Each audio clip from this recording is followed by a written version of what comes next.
Oke, baik teman-teman semuanya. Tahu nggak teman-teman, sebetulnya yang bertanggung jawab atas kekalahan dan tenggelamnya PDIP di Pilkada serentak tahun 2024 ini adalah elit-elit politik itu sendiri, seperti dua orang ini, yaitu Deddy Sitorus dan Hasto Kristianto. Kita tahu di Jawa Tengah ada Andika Perkasa, di Jawa Timur ada Ibu Risma, di Banten ada Airin. Jadi kasihan mereka, di masyarakat namanya itu sudah bagus, tapi harus mengalami kekalahan. Ternyata ya, yang saya lihat banyak masyarakat, baik itu di Jawa Tengah, Jawa Timur, kemudian di Banten dan di daerah yang lainnya, itu mengatakan bahwa mereka salah bergaul dan salah masuk kandang, teman-teman. Itu di luar tudingan elit-elit politik PDIP ya. Apalagi elit-elit politiknya seperti dua orang ini ya, Deddy Sitorus dan Hasto Kristianto selalu blunder, bahkan selalu mengkambing hitamkan aparat negara dan pemerintah. Iya, dua orang ini mungkin ditambah satu lagi, yaitu ketumnya.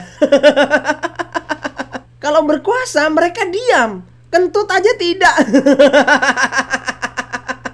Tapi kalau mengalami kekalahan seperti cacing kepanasan, teman-teman ya, berkoar sana sini, menyalahkan ini itu ya, merubah aturan harusnya begini begitu ya, begitulah. Nah, seperti apa menurut Opung Parbelak mengenai dua orang ini, Deddy Sitorus dan Hasto Kristianto? Mari kita simak videonya sampai selesai biar teman-teman tidak gagal paham, oke? Kalian tahu siapa orang yang paling bertanggung jawab dengan tenggelamnya PDIP di Pilkada? Penasaran? Penasaran. Kalau yang jeli udah pasti udah tahu siapa nama-nama orang ini. Tak lain dan tak bukan adalah Deddy Sitorus dan Hasto Kristianto.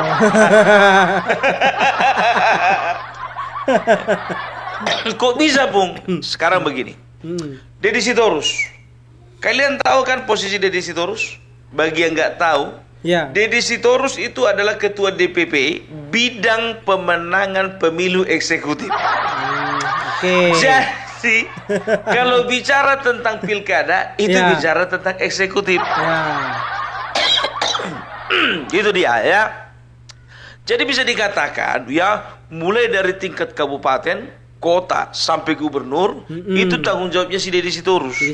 Nah, satu-satunya orang yang paling pening kepalanya sekarang gara-gara tenggelamnya PDIP di Jawa Tengah dan di Sumatera Utara ya Deddy Sitorus. Serius, Pak. Makanya saking emosinya dia katakan kalau Jawa Tengah itu adalah kandang bansos.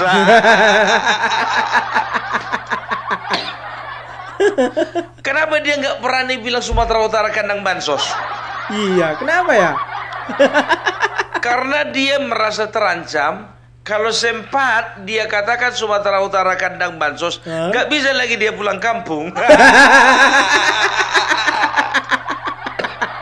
Opungnya di situ, mamaknya dari situ, tulangnya dari situ, amang borunya ada di situ. Di mana? Sumatera Utara. Ya. Keluarga istrinya juga entah kemungkinan dari situ, kata juga aku. Berat, Wak, berat. Makanya aku bilang ya, rakyat Jawa Tengah sangat marah sekali ketika yang namanya Deddy Sitorus itu mengatakan Jawa Tengah menjadi kandang bansos. Parah itu ya. Penghinaan loh itu. Aku padahal bukannya bilang apa, berharap kali aku Sumatera Utara dia bilang juga kandang bansos. Tapi nggak berani ya. Karena aku pengen tahu juga ya bagaimana reaksinya Sumatera Utara. Beda, Pak. Aduh. Sekarang begini ya. Jadi semua ya pimpinan, semua calon kepala daerah ya, semua cakada yang ada di kabupaten, kota dan gubernur ya, itu semuanya itu bisa dikatakan berguru sama yang namanya Deddy Sitorus. Harusnya menurutku ya, seorang ketua DPP Badan Pemenangan Pemilu Eksekutif harusnya orang yang sudah pernah dan punya pengalaman memimpin sebuah daerah. Harusnya itu kan? Harusnya begitu. Paling tidak ya kelas kabupaten lah. Ya. Coba tanya dulu dia pernah nggak dia menjadi bupati di Tobasa? Iya. Atau menjadi bupati di daerah apa sana? Di daerah Tapanuli Utara. Atau dia di Kalimantan Utara kan? Pernah nggak dia jadi bupati di daerah tertentu di sana? Ini enggak gitu loh ya. Jadi makanya aku bilang sebetulnya ya Ibu Megawati memilih yang namanya Deddy Sitorus, nggak tahu aku apa gara-gara modal, apa gara-gara dia kuat modal congor kali. Harusnya punya pengalaman dong, iya kan? Iya, modal congor aja mereka. Contohnya Gibran, itu kian ketua bidang pemenangan pemilu eksekutif. Karena gimana pun juga Gibran punya pengalaman memimpin Kota Solo, nah Deddy Sitorus nggak pernah. Malah kalau ku bilang harusnya yang sudah pernah jadi gubernur gitu loh ya. Kan di Indonesia ini kan banyak contohnya Iwayan Koster kan begitu kan. Yang apa namanya Ganjar Pranowo. Walaupun dia sendiri mengatakan bahwasannya walaupun saya 2 kali menjadi gubernur Jawa Tengah, saya ini gagal menurunkan tingkat kemiskinan. Yang penting ada pengalaman. Sama seperti kita ngelamar kerja ya, di tempat kerja itu yang baru contohnya kita mau ngelamar kerja kan ada rekomendasinya kan begitu kan. Saya sudah berpengalaman di bidang oil and gas company ya, perusahaan minyak ya dan gas bumi selama 10 tahun.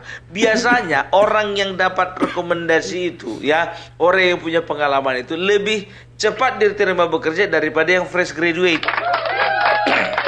Fakta itu ya teman-teman ya, gitu. Ya. Aku udah cek, jujur aja aku bilang di tahun 2000 berapa itu ya, 2019 periode 2019-2024 ya. Aku lihat sendiri sebetulnya Deddy Sitorus itu nggak ada namanya di DPP. Nggak ada namanya. Tapi ku tengok ya kan, kalau ku tengok ya karena memang kawan ini kebetulan memang congornya agak tajam. Ya, waktu pileg kemarin ya kan berani menyerang pemerintahan. Pileg kemarin itu pilpres. Waktu pilpres kemarin itu dia nampak frontal begitu kan. Nah, datanglah Megawati, cocok juga kawan ini kan begitu. Tapi dilihatnya lah di struktur kepengurusan DPP. Yang ini udah terisi. Ini udah terisi. Ini udah terisi. Gimana lagi nih? Oh, kita bikin aja lagi yang baru. Karena sebelumnya ketua DPP bidang pemenangan pemilu cuma 1. Gitu loh. Nah, sekarang periode yang baru mereka itu bagi 2. Yang satu bidang pemenangan pemilu legislatif, itu ketuanya itu Bambang Pacul. Yang kedua adalah bidang pemenangan pemilu eksekutif, ketuanya Deddy Sitorus kan begitu. Makanya aku bilang orang yang paling bertanggung jawab dengan kegagalannya PDIP ya meraih kepercayaan dari rakyat itu, iya salah satunya faktor Deddy Sitorus. Iya kan, enggak. Jadi makanya aku bilang Deddy Sitorus ini ya, ketika dia menuding mengkambing hitamkan Polri, melakukan melakukan pengerahan massa. Ya, aparat juga melakukan pengerahan massa. Bupati, kepala daerah juga di tempat tertentu melakukan pengerahan massa. Sebetulnya itu cuma kambing hitam gitu loh ya. Harusnya dia itu introspeksi diri. Loh, ketua badan pemenangan pemilu eksekutifnya saya. Ngapain saya harus mencari kambing hitam yang lain? Biar saya jadikan diri saya kambing hitam. Harusnya seperti itu. Ya. Ya. Jadi orang kalau gagal, jujur aja itu bedanya budaya di Indonesia sama di Jepang. Kalau di Indonesia kalau kita melakukan kesalahan, kalau bisa orang lain yang dihukum. Itu dia. Kalau di Jepang enggak, kita melakukan kesalahan ya kita kalau bisa bunuh diri. Iya, betul. Kan begitu. Ya karakiri lah kan begitu. Ya kan.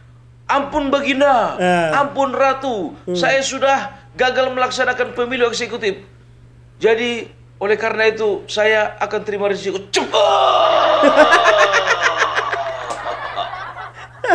Drama. Saya di mana? Saya di mana? Itu pisaumu itu pisau apa itu? Itu kok bisa itu karetnya pisaumu itu? Kau bilang kau bertanggung jawab, kau rupanya tetap juga kau takut mati. Jadi itulah budayanya, ya kan? Tapi kurasa nggak budaya semua orang Indonesia lah. Itu budaya pengecutnya kayak gitu. Pengecutnya. Seorang pengecut kan begitu. Kalau bisa, kalau dia melakukan kesalahan, kalau bisa kesalahannya itu ditimpakan kepada orang lain. Dituduh parcok, dituduhlah rakyat. Yang pertama itu yang dikambing hitamkan parcok, ya pihak kepolisian. Dan tahu enggak kalian, khusus Jawa Tengah, yang dipersalahkan itu yang jadi kambing hitam itu tahu kalian siapa? Tak lain dan tak bukan, itu rakyat Jawa Tengah sendiri. Dengan dia mengatakan Jawa Tengah menjadi kandang bansos, itu artinya dia sedang mengkambing hitamkan bahwasannya rakyat di Jawa Tengah betul-betul menjadi masyarakat yang bisa dibeli. Penghinaan loh itu ya buat teman-teman Jawa Tengah. Kalau ku bilang jadi masyarakat gitu, ini kan kurang ajar kalau ku bilang, ya kan? Parah emang. Nggak bisa menjaga perasaan orang. Gitu. Penghinaan banget tuh ya. Jadi makanya semua itu semua calon kepala daerah yang ada di Indonesia ini berguru kepada orang yang salah ini sekarang. Dipimpin oleh orang yang salah. Masa pula ketua badan pemenangan pemilu eksekutif orang yang nggak pernah memimpin suatu daerah. Pastikan dulu dia itu pernah nggak jadi ketua RT. Jangan cuma gara-gara modal cokor bisa jadi ketua badan pemenangan pemilu. Pantasan kalah. Itu dia. Tapi kalau Bambang Pacul, jujur aja lu ku bilang, ya kan, beliau itu sudah beberapa kali, udah 3 kali lebih menjadi anggota DPR RI. Cocok dia menjadi ketua badan pemenangan pemilu legislatif. Nah, Deddy Sitorus ini kenapa begitu? Dan tahu ndak kalian, jujur aja aku bilang, khusus Jawa Tengah, banyak pihak bahkan dalam lingkaran mereka sendiri itu mempersalahkan yang namanya Bambang Pacul. Dikatakan dia main 2 kaki, dikatakan juga dia tidak totalitas, dikatakan juga dia ragu-ragu dengan kekuatan PDIP sendiri. Sekarang begini, Bambang Pacul itu memang betul komandannya di sana. Tapi maaf, oleh karena intervensi dari pusat lah, makanya suara PDIP itu diobok-obok di Jawa Tengah. Loh kok bisa, Bung? Nah, kita masuk kepada orang yang kedua yang bertanggung jawab terhadap tenggelamnya PDIP di tahun 2024. Siapa itu? Hasto Kristianto. Loh, kok bisa Bung Hasto? Hasto kan dia kan bukan ketua badan pemenangan pemilu, tapi dia sekjen. Justru namanya sekjen itu di atas ketua badan pemenangan pemilu. Aku udah kukatakan kemarin Pilpres, ya waktu Pilpres kemarin PDIP kalah karena apa? Ini orang dilepas. Entah kenapa bisa lepas. Akhirnya dia melakukan sebuah blunder-blunder, mengeluarkan pernyataan-pernyataan yang nggak ada guna, nggak mutu, ya, yang terkesan malah menyakiti hati rakyat, yang terkesan malah menebar hoax. Makanya hilang kepercayaan masyarakat terhadap calon presiden yang diusung oleh PDIP kemarin. Kan begitu? Ya, begitu juga dalam pilkada ini. Perhatikan saja, beberapa kali yang namanya Hasto Kristianto, itu terlalu ikut campur di dalam sebuah pertandingan gitu. Yang pertama itu wajar, karena apa? Di dalam sebuah organisasi, apalagi dalam menentukan calon-calon kepala daerah, itu biasanya ketua DPD merekomendasikan pertama sekali kepada sekjen. Nah, sekjen lah yang akan mendiskusikannya kepada ketua umum. Dan biasanya ya yang didengarkan ketua umum adalah rekomendasi dari sekjen. Makanya biasanya kalau mau main kong kali kong, itu DPD dengan sekjen bisa. Karena apa? Contoh ya. Contoh misalnya ada di satu provinsi, ada satu calon potensial dari kader mereka, ya, ada calon potensial. Tapi oleh karena calon potensial ini punya masalah dengan ketua DPD, maka ketua DPD tidak akan mencalonkan si calon potensial ini. Dia akan mencari orang yang bisa dikatakan yang menyenangkan hatinya lah, ya, yang cocok sama dia lah, yang tidak bertentangan sama dia, walaupun tidak potensial, kan begitu. Nah, itulah yang terjadi. Dia merekomendasikan kepada sekjen. Nah, walaupun calon potensial tadi juga masuk di dalam pengurusan di pusat, walaupun dia bukan ketua DPP, ya, tapi mungkin dia itu entah ketua tim relawan, entah dia itu ketua dalam organisasi sayap, kan begitu. Tapi karena tidak mendapat rekomendasi antara ketua DPD dan juga sekjen, maka batal itu. Batal. Makanya aku bilang, jadi itulah yang terjadi, ya, itulah yang terjadi. Ini ku ambil saja, ini menurutku, ya. Ini menurut Opung Parbelak, ya. Masalah benar atau tidaknya nggak tahu. Sama seperti Nixon Nababan, bisa dikatakan satu-satunya kader partai yang potensial di Sumatera Utara yang diusungkan kemarin itu Nixon Nababan, ya. Tapi mungkin, ya, karena Nixon Nababan ini tidak mendapat perhatian dari ketua DPD, ya, ketua DPD melihat bahwasannya Nixon Nababan kurang mampu membawa suara PDIP di Sumatera Utara, ya, maka dia akan memframing bahwasannya Nixon Nababan ini nggak bisa apalah, tidak bisa membawa suara PDIP signifikan, kan begitu, ya. Tidak bisa menghasilkan suara. Nah, dicarilah calon lain yang bisa dikatakan ya elektabilitasnya lumayan lah, walaupun bukan kader. Dapatlah Edi Rahmayadi. Kita nggak tahu apa kesepakatan antara Edi Rahmayadi dengan yang namanya ketua DPD, ya. Aku nggak tahu entah siapa ketua DPD-nya, ya kan. Perlu nggak aku sepil namanya, ya? Nggak usah lah, nggak usah. Jadi nggak tahu entah kenapa, ya, mereka itu lebih merekomendasikan Edi Rahmayadi daripada Nixon Nababan. Opung, itu Edi Rahmayadi itu lebih tinggi itu elektabilitasnya daripada Nixon Nababan. Memang betul elektabilitasnya, tapi itu sementara.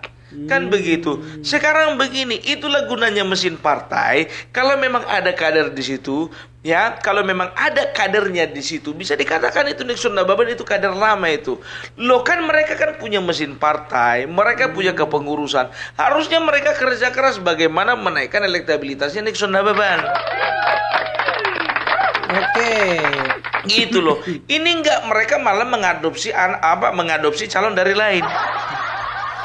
Edi Rahmayadi yang bukan kader, ya kan, ujuk-ujuk, ya, waktu kemarin itu tiba-tiba datang Yasona Lauli, ya kan, datang juga Jarod kemarin itu, dipakaikanlah rompi dan juga diberikanlah surat tugas kepada Edi Rahmayadi. Jadilah kader itu barang, kan begitu. Padahal bukannya bilang apa, yang tahu siapa harus dipilih itu masyarakat, kan begitu, ya. Ketua DPD itu harusnya bisa peka, dilihat siapa maunya masyarakat, begitu. Oh, Edi Rahmayadi memang betul, tapi dia kader bukan. Jadi makanya di sini kalau kukatakan partai ini sekarang ini sudah bergeser menjadi partai yang agak pragmatis. Ku bilanglah agak pragmatis. Karena apa? Bagi mereka kemenangan nomor 1, gitu. Perasaan kader nomor 2. Gitu loh. Dan ternyata terbukti kan. Coba Sumatera Utara berapa rupanya di Rahmayadi suaranya? 38. Tetap juga dipertahankan itu, tetap juga kalah. Kita nggak tahu kemarin kalau contohnya bertarung Nixon Nababan, misalnya Nixon Nababan bertarung sama Bobi Nasution, dia kan begitu kan, antara asli kader dengan mantan kader. Bertandinglah situ contohnya sama-sama punya marga. Bisa-bisa itu beda tipis itu. Iya kan, katakanlah Bobi Nasution 51, ya kan, 49 Nixon Nababan. Nah, untuk kedepannya udah bisa dilihat, ini Nixon Nababan berarti ini adalah salah satu calon tangguh ini. Walaupun kalah dipersiapkan di tahun 2029, kan begitu.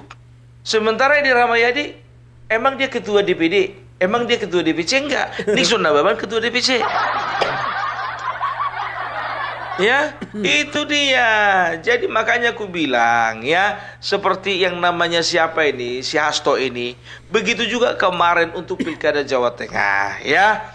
Karena calon dari lawan itu berasal daripada kepolisian, mulailah dibangun narasi bahwasanya kepolisian sudah mulai cawe-cawe.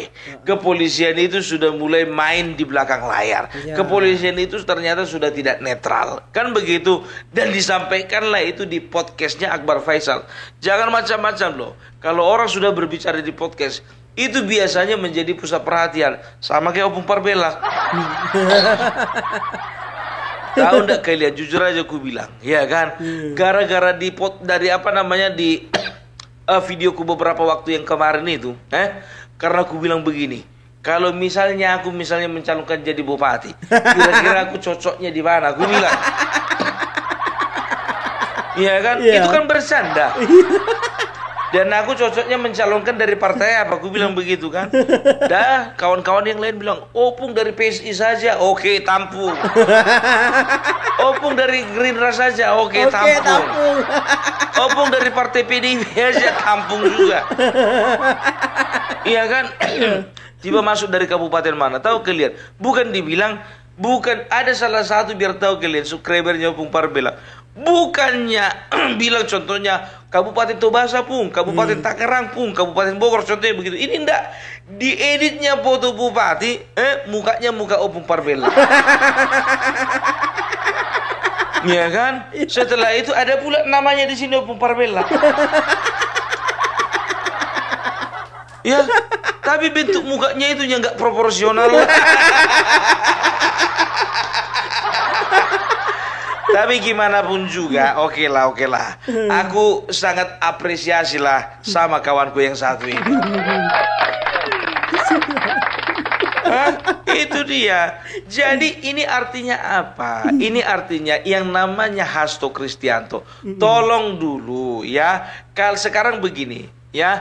Kalau misalnya calon dari lawan itu kepolisian, jangan kalian serang institusi kepolisian. Jadi contohnya misalnya calon misalnya dari kubu sebelah, itu katakanlah dulu anak seorang ulama, anak seorang kiai contohnya. Jadi yang kalian serang itu kiai. Kalian serang itu ulama seluruh Indonesia. Contohnya misalnya nih ya, yang apa namanya, calon dari lawan itu adalah seorang dokter. Jadi mau kalian serang itu Ikatan Dokter Indonesia. Nggak boleh begitu ya. Kemarin itu kan bisa dikatakan ya, ini kan betul-betul pernyataan-pernyataan blunder gitu loh. Apalagi dia konek sama yang namanya Koni. Coba Koni sekarang itu, dipanggil kepolisian, dia udah lari dia ke Rusia. Orang gak bertanggung jawab, maunya datang dulu kau ke sini. Enggak, udah nyebar hoax, lari dia. Kabur. Makanya nggak heran mereka berdua ini dikatakan sebagai produsen hoax yang paling jitu di Indonesia. Selalunya itu ada petugas, ada oknum berkata kepada saya, ada anggota berkata kepada saya, kasih tahu namanya. Namanya siapa gitu ya. Dari kesatuan mana, pangkatnya apa gitu loh, dan apa yang melatar belakangnya dia berbuat seperti itu gitu. Jadi ini makanya aku bilang, ini yang namanya Hasto Kristianto bukannya bilang apa, nggak ngerti aku kenapa sampai dia itu ya menemukan sebuah diksi yang namanya parcok itu, partai coklat itu ya. Ini kan seolah-olah sedang mendowngrade kepolisian gitu loh ya, sedang mendowngrade kepolisian, bahwasanya kepolisian itu memang cawe-cawe di dalam pemilu gitu. Harusnya ini orang diperiksa. Ini orang kenapa melakukan sebuah tindakan yang tercela? Kalau aku bilang ini tindakan tercela, karena secara eksplisit dia sudah mempersalahkan kepolisian. Maka dua orang yang bertanggung jawab dengan kekalahan mereka inilah mengusulkan kepada DPR untuk supaya Polri ada di bawah Kemendagri. Sekarang apa? tujuan kalian mau melemahkan Polri? Nggak bisa, bro. Bisa. Ku bilang sama kalian, jelek buruknya, baik buruknya institusi kepolisian, ya, mereka itu bertanggung jawab terhadap keamanan dan ketertiban masyarakat. Ya, begitu juga TNI. Ya, ini banyak orang yang mengatakan begini. Ya, rakyat lebih sayang sama TNI daripada Polri. Rakyat lebih cinta TNI daripada Polri. Ya, ini kadang-kadang ini adalah sebuah narasi yang tidak bertanggung jawab gitu loh. Ya, kalaupun contohnya ada oknum yang ada oknum di satu institusi melakukan kesalahan, melakukan kejahatan, melakukan tindakan kriminal, dia itu tidak sedang mewakili institusi tersebut. Betul, ya. Gitu loh. Jadi contohnya kemarin itu, ya, Gayus Tambunan, ya, dia itu adalah bisa dikatakan dia pegawai yang nggak terlalu punya pangkat tinggi lah di apa namanya, di kantor di bidang perpajakan. Tapi apakah bidang perpajakan itu mau kita salahkan? Tidak kan? Betul. Bukan institusinya, tapi orangnya. Begitu. Ini indah gitu loh. Parcok. Begitu nih. Juga dengan penyalahgunaan bansos, ya. Mereka framing bahwasanya di Jawa Tengah itu, ya, mereka itu para pemilih itu memilih oleh karena bansos. Kan begitu. Ternyata itu adalah pengalaman pribadi. Jadi aku agak tanda tanya ini, yang pertama bicara bansos, yang kedua bicara aparat desa, pemerintahan di desa, yang ketiga berbicara partai coklat. Ada keterlibatan ada 3 pihak, ya, yang bermain. Ya, oleh karena 3 pihak bermain ini makanya menang pihak lawan. Apakah mungkin, ini dalam tanda tanya, apakah mungkin 3 hal tersebut juga yang kemarin mereka peralat untuk menang? Ya bisa saja, karena aku udah beberapa kali ku bilang, karena mereka trauma, karena mereka sudah melakukan terlebih dahulu, makanya mereka langsung menarik kesimpulan kepada pihak lawan. Nah ini nih. Itu gara-gara bansos itu. Kok tahu? Ya kita kan dulu kita bikin kayak gitu. Karena adanya pengerahan pengerahan di aparat-aparat, ya, pengerahan massa di aparat desa dan juga kabupaten, ya, untuk memilih pasangan calon tertentu, kan begitu. Lo kok tahu? Ya kami juga melakukan itu. Nah ini ya. Karena adanya mobilisasi kepolisian. Kok kalian tahu? Ya kami yang melakukan itu dulu. Jadi jangan kalian itu termakan sama sama omongannya orang ini, ya. Jadi bisa dikatakan udahlah, ya. Orang yang bertanggung jawab itu Deddy Sitorus dan Hasto. Hasto itu kenapa bertanggung jawab? Dia mungkin yang pertama dia memilih calon-calon yang bisa dikatakan tidak potensial tapi dipaksakan untuk potensial. Itu yang pertama, ya. Baru yang kedua, ya, dia nggak bisa menjaga lisannya, nggak bisa menjaga statementnya, ya. Padahal di waktu Pilpres kemarin mereka itu sudah punya pengalaman bahwasanya ketika mereka terlalu banyak koar, maka suara mereka anjlok, ya. Hanya orang bodoh lah yang mau jatuh ke lubang yang sama. Gitu dia. Kok bodoh pun, kau udah jadi apa, katanya. Dan yang lucu biar tahu kalian, ya, seperti di Tapanuli Tengah, ya kan, ada yang komentar, kau tengok itu si Mas itu Pasar Ibu, udah jadi bupati. Orang yang kau ejek-ejek, yang kau hina-hina, udah jadi bupati, udah menang dia. Kau jadi apa? Sekarang begini, bro, ya, nggak ada yang perlu dibanggakan ketika orang di DPR RI itu turun kelas ke kabupaten. Bangga pula itu. Iya. Dari DPR. Oke lah kalau kalian misalnya untuk membawa perubahan gak apa-apa lah, ya kan gitu. Aku kan berbicara dengan kedudukan politik dia. Tadinya di pusat itu DPR. Turun ke kabupaten. Iya. Turun. Dan tahu nggak kalian, sebentar lagi dia jadi bawahannya si Bobi Nasution. Sadar nggak sadar? Jangan terlalu bangga lah. Ya bangga lah, Bung, dia menang. Ya betul bangga menang. Tapi ujung-ujungnya siapa? Bawahan siapa dia? Bobi kan.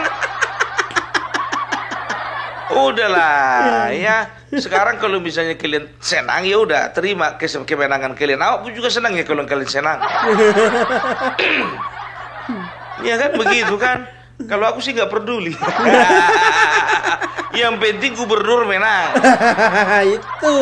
Kalian bupati menang, tetapnya itu di bawah gubernur. Itu dia. Dan sekarang ini biar tahu kalian, jujur aja aku bilang, aku kasihan melihat Bambang Pacul. Karena apa? Bambang Pacul nggak tahu entah kenapa angin apa yang bisa membuat seorang Denny Siregar ya itu mempersalahkan Bambang Pacul dan mengatakan Bambang Pacul harus mundur. Yang harus mundur biar ku bilang sama kau Denny ya. Yang harus mundur itu harusnya Hasto dan juga Deddy Sitorus. Ya, setuju. Gitu. Ya. Kalau Bambang Pacul sebetulnya dia itu sudah mau melakukan strategi yang bisa dikatakan hampir ampuh. Karena apa? Yang pertama, ya dia tidak pernah melakukan strategi menyerang. Yang kedua, dia dia berusaha untuk menjangkau masyarakat dengan pola yang berbeda dengan yang dipakai PDIP secara global gitu loh. Sama Pramono Anung. Coba perhatikan aja, Pramono Anung kemana-mana dia belusukan sana. Selain belusukan, dia nggak pernah mengeluarkan statement yang menyerang pemerintahan, yang menyerang Jokowi, yang juga dia tidak pernah memberikan statement yang menimbulkan kecurigaan terhadap satu institusi. Nggak pernah. Seperti itu Pramono Anung, seperti itu juga lah pola yang dimiliki Bambang Pacul. Gitu loh ya. Jadi dia tahu kalau aku pakai cara lama ya Andika Perkasa bakalan kalah. Tapi kalau misalnya aku pakai cara yang baru, kemungkinan besar Andika menang. Nah masalahnya Hasto dilepas lagi.